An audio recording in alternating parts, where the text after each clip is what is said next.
down to the studs already. Look at this place. Oh yeah, we are well underway on construction on this one. We're actively working here. The guys have been busy. We're trying to get stuff done. This is your rescue mission, eh? Tell us about it. How did you find it? Yeah, so this one was an interesting story. I actually had an investor who actually reached out to me.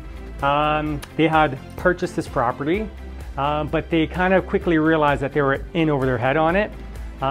They kind of drastically underestimated the amount of work that this house required, the budget for what this project would take. And so they're in a bit of a desperate situation.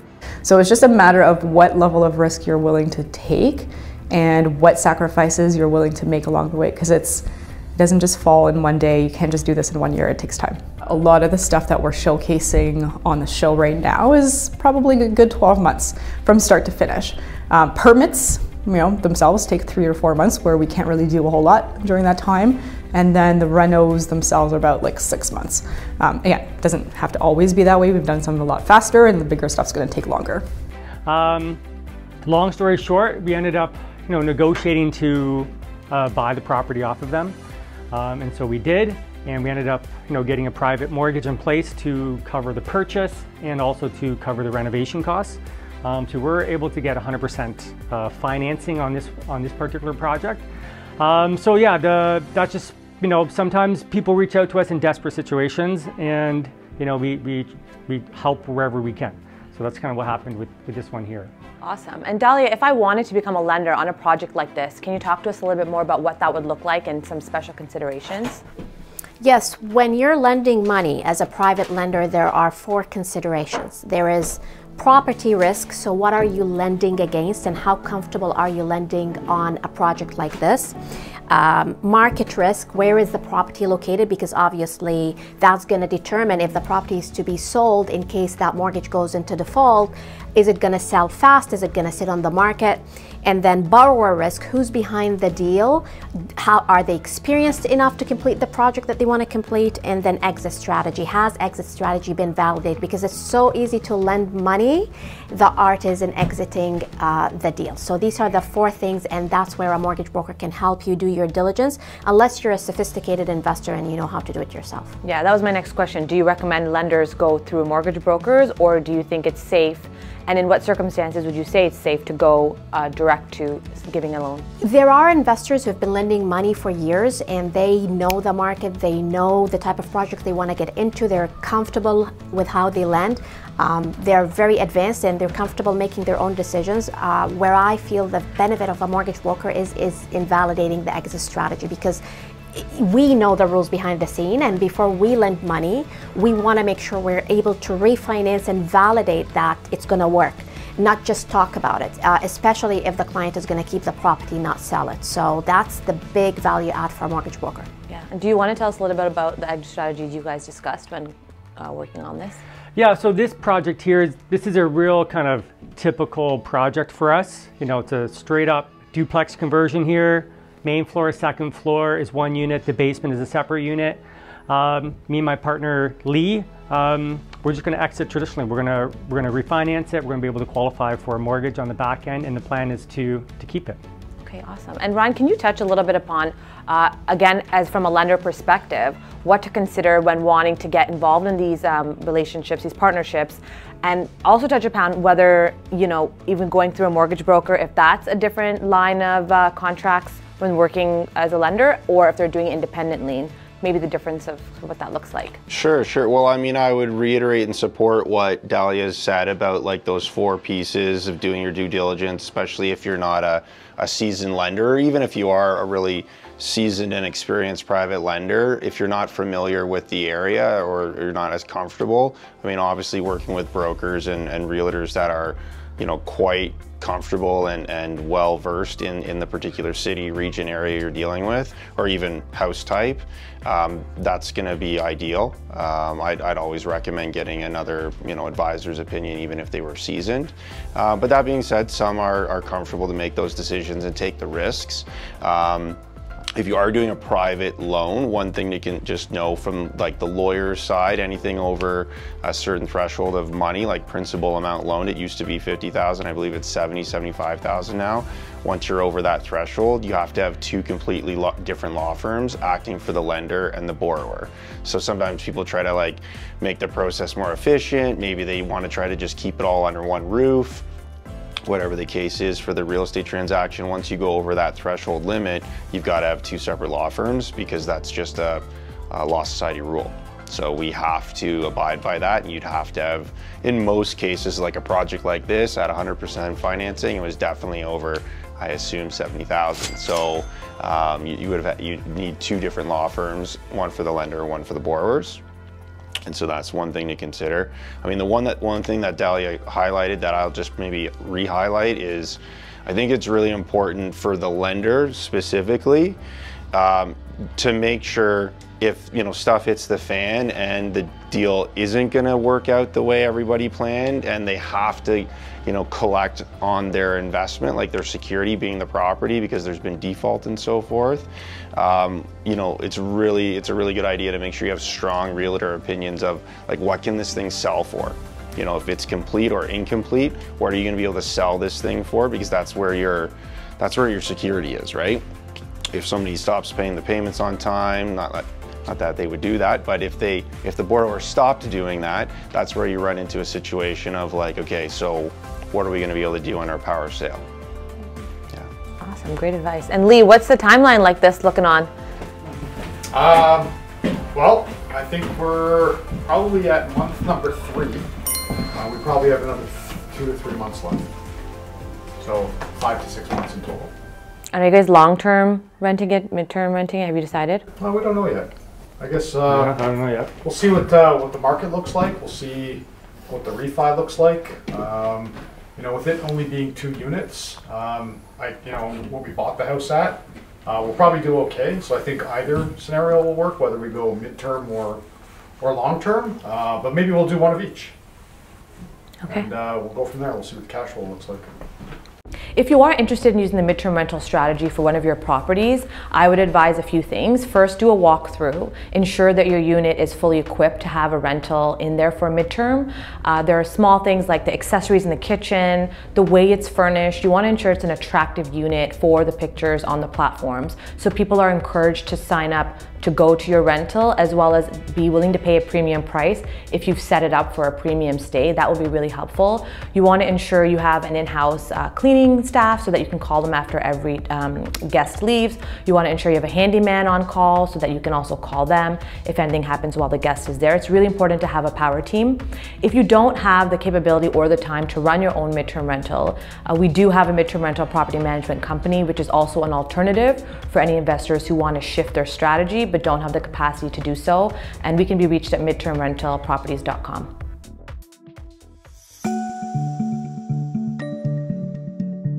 Hi Dalia. Hi Aisha. You and your team have created a financing roadmap.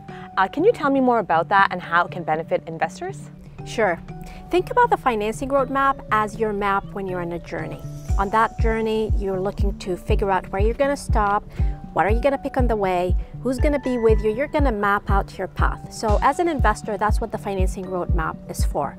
We help you determine how you're going to structure financing to reach your goals. Who's going to be with you in title? What can you expect in terms of cost of money? How are we going to maximize your borrowing power? Where are we going to tell you where the mistakes are to avoid? And it's an 8-step process. It is customized for every client, and you basically walk away with a custom kit called the financing roadmap to open up your eyes on the path forward for financing to get you to your next set of properties. It's not about a mortgage pre-approval. And once you get to that destination, we sit down again, revise it for the next round of properties. That sounds fantastic. For more information on how you can get a financing roadmap catered for your particular situation, please contact streetwisemortgages.com. And it's complimentary, by the way. Thank you, Dalia. My pleasure.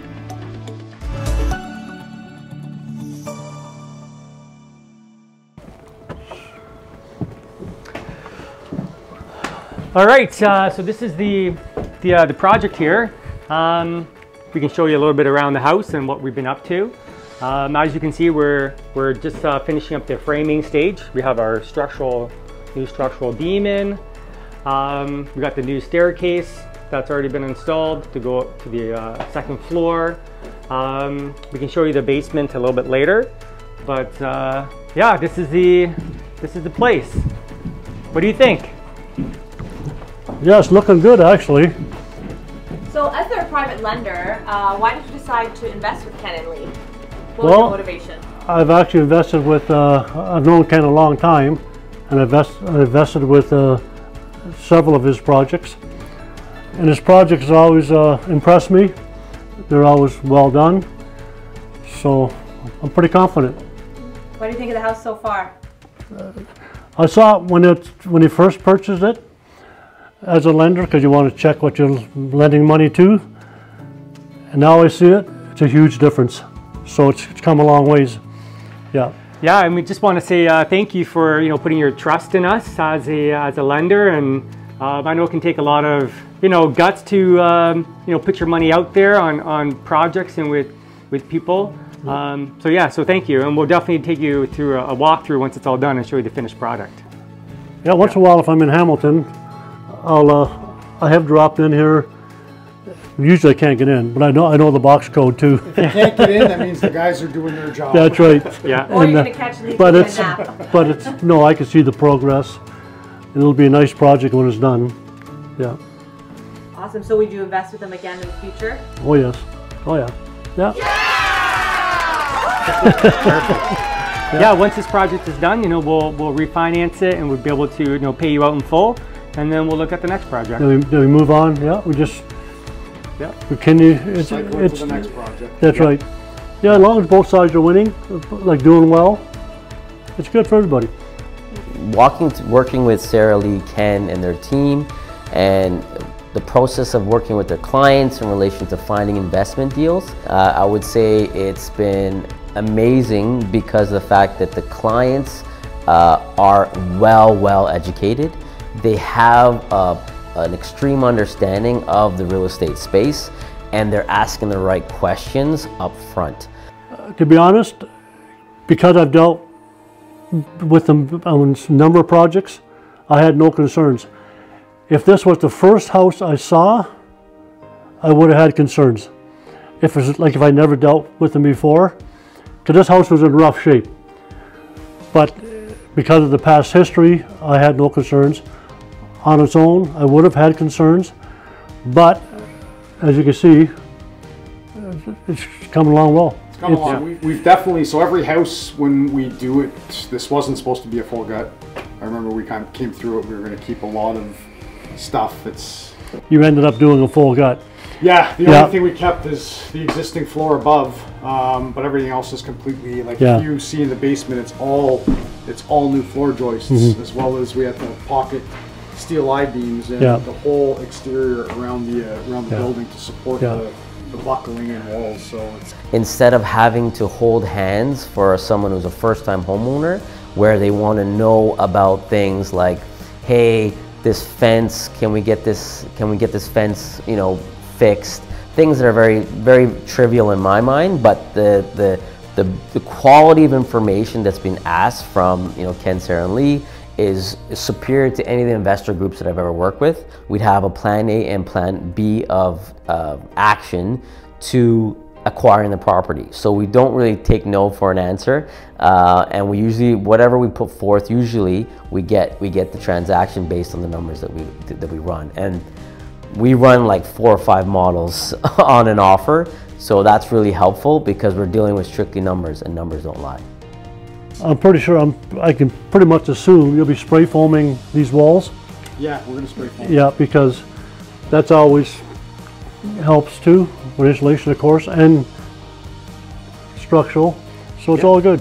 It's great. We have the basements dug down. We're pouring concrete down in the basement on Thursday. Oh yeah. Waterproofing's done, so we're ready for mechanicals. Yeah. Yeah, we think another 2-3 months. 3 months. 3 months. Yeah, we should be wrapped out. Should be done. Yeah. We'll be finished. Which kind of puts us on time, I think. Yeah. Yeah. Should be okay. Under a year. Yeah. That's your goal, eh? Try to turn in and out in a year if you can. That's Yeah. that's the ultimate goal. Yeah, that's good. Ideally, it's like if we can get permits in like that 2 to 4 month window, and then another kind of depending on the project. This is a smaller one for us, so really, you know, within that like 4 to 6 months. So we're turning it over every, let's say, 8 to 10. That's ideal. That's perfect. The bigger ones usually run about a year. That's right.